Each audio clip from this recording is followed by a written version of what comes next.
Hello, ironing board. The old mucker. Hello, iron. Lady Bracknell. Lady Bracknell, you old stalwart, you. You and your handbags. A handbag? A handbag. It's one of those things they say in the theatre, isn't it?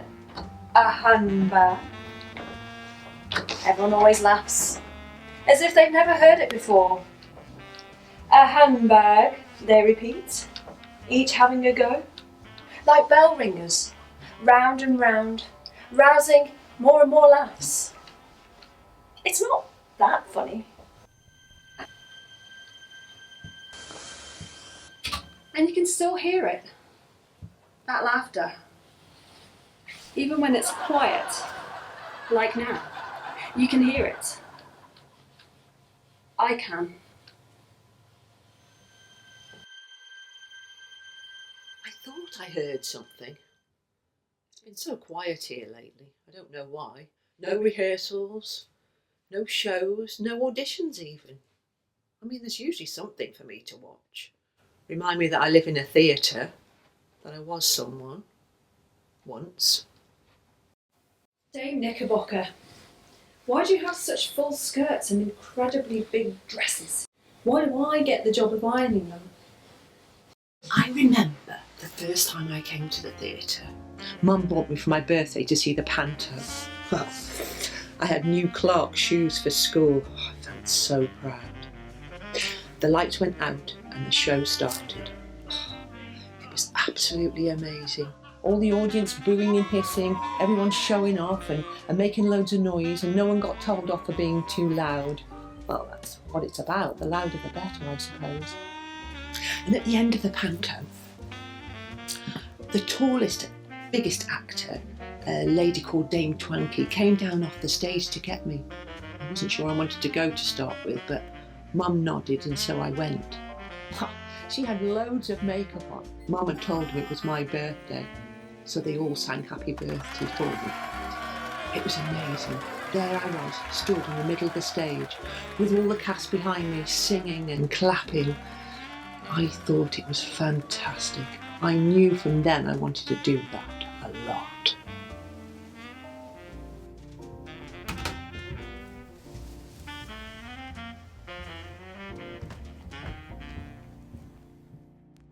So, it was ballet lessons from then on. I mean, what little girl doesn't want to be a ballerina?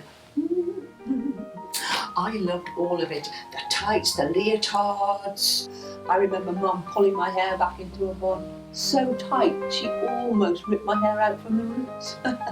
Sit still, Iris, she'd say. Oh, she was almost decapping me with her bare hands. I can still feel it now. Ouch. Hiya.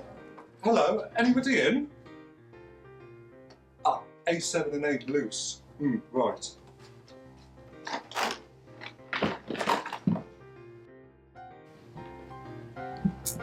I like him, Simon. He's the sweet, sugar-coated handyman. Oh, he can do just about anything. Blocked sink, kitchen refit, leaky roof. He's the man. And as for his sets, talk about the king of recycling. Some of those flats back there have been everything from King Henry VIII's castle to Jack the Ripper's skyline and everything in between. He really does keep this place going. I don't know where I'd be if he didn't. Hiya. Oh, hi Simon. Didn't know you were coming in today. Hi, yeah. How are you? Okay? Yeah, good thanks. You? Yeah, just thought I'd get a few things ticked off the never-ending list. Oh, what is it today then? Carpet? Oh, no, loose seats squeaking a bit. Luckily it added to the general panto racket, but I've been meaning to do it ever since. Wow, that's a trip down memory lane, isn't it? So weird having to close until we get back to normal. Whatever that is. It gives me a chance to get through the list, though without rehearsals, audiences, lighting ladders, costumes, wardrobe mistresses. Don't you dare! We're a team, you and I. We work together, we play together. In a manner of speaking. What theatre speak do you mean? To what dost thou infer? I merely spake of the treadeth of these oaken boards and the joy thereupon created. Ah, indeed, speaketh thou true. It were true that we twere a two, a twin. You're daft. Go on, get back to A8 or whatever it is you're working on.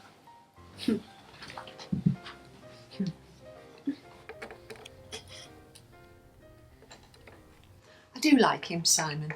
He's very patient. I discovered you have to have patience to develop talent. It's not all applause and glory. Ballet made my toes blister and bleed. Beneath those pink ribbons was a mushy mess of pain. My desire to be a ballerina quickly waned. But then came tap.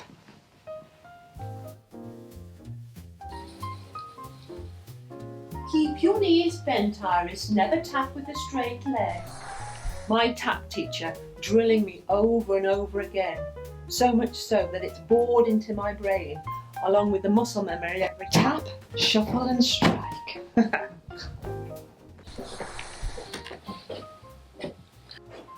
like her too, Sally. She's an excellent girl to have on the team.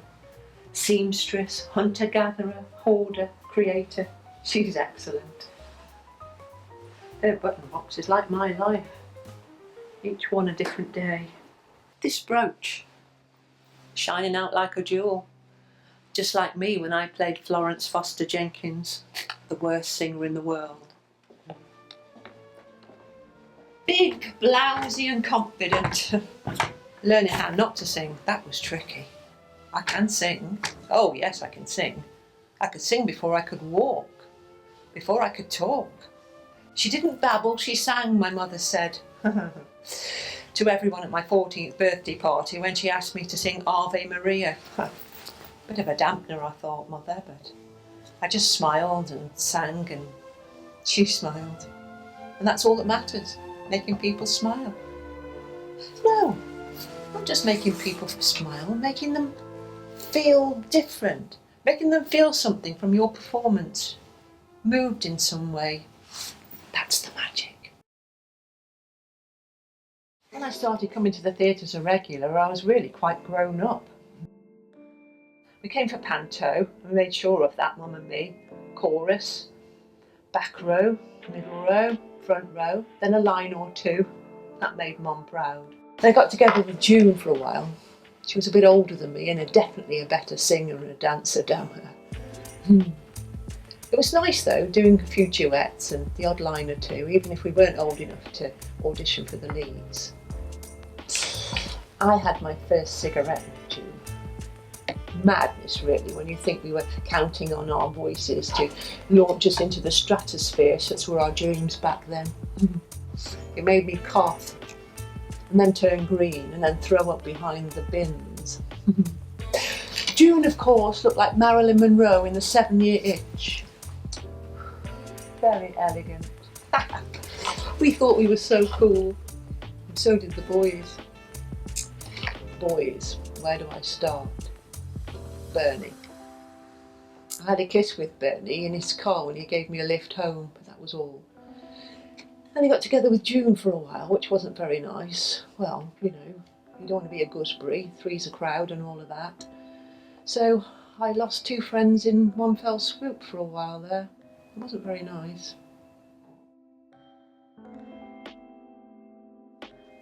So, as life follows art, I was cast as Billy No Mates that year in the panto, a sort of Buttons character who never gets the girl until right at the end when everybody realises he's a good egg and they all absolutely adore him, even the leading lady. Eggs break, omelettes are made, and we all go home for tea.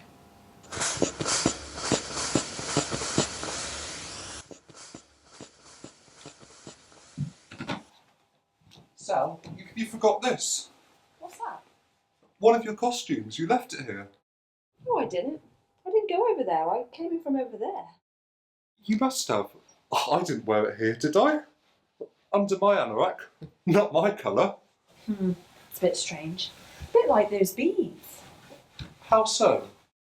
Well, I went out with a pile of iron stuff earlier and I swear they weren't out when I left. Oh, that's weird. Probably the theatre ghost. You're always saying that. No, Am I? Yeah. When something strange happens, you always go, probably the theatre ghost. Like you know her or something. Yes, well, maybe she was the last one wearing this. So, do you? What? Do you really believe there's a ghost? Yes, I do. It makes perfect sense. How so? Well, for a start, there's your beads and my mysterious dress. Yeah. And then sometimes when I go and paint some flats, and when I've finished, I swear there were more painted than I had done. But how do you mean? I reckon that maybe she does a bit alongside me to help me along, if you know what I mean. What? She's there next to you, but you don't even notice her? Well, maybe that doesn't make much sense unless you're there, but one thing I do know is that she never drinks in the bar. Why not? Because we don't serve spirits. Give that here.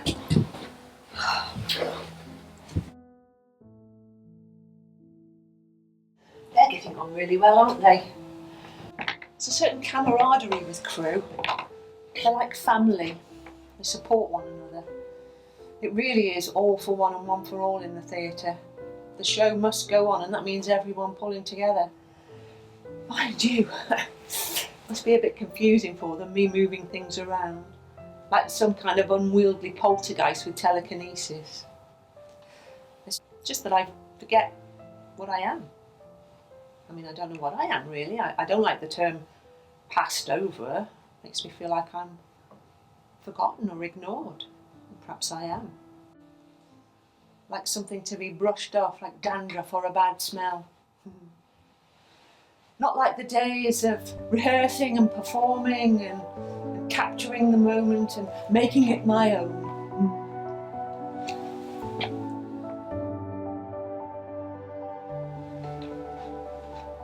So, am I forgiven? What, for that terrible joke earlier? Spooky to think of ghosts here though, isn't it?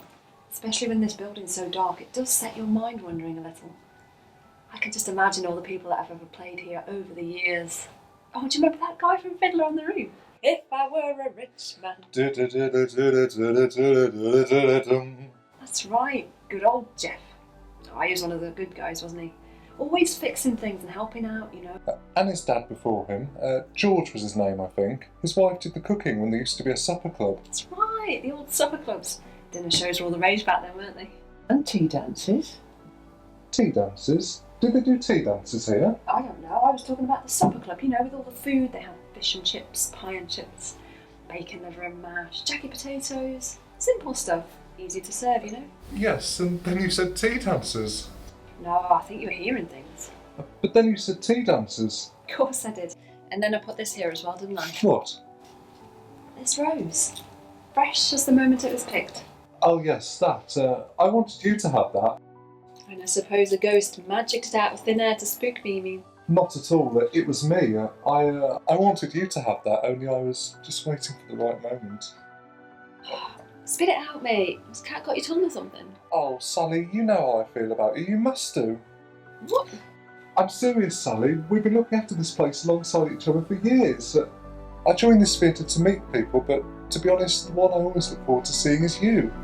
Simon, Would you like to be, that's to say, could you consider maybe, Oh, is it Simon. possible? Yes? Oh, Simon. Yes? Yes. Woo! What was that? Probably the theatre ghost.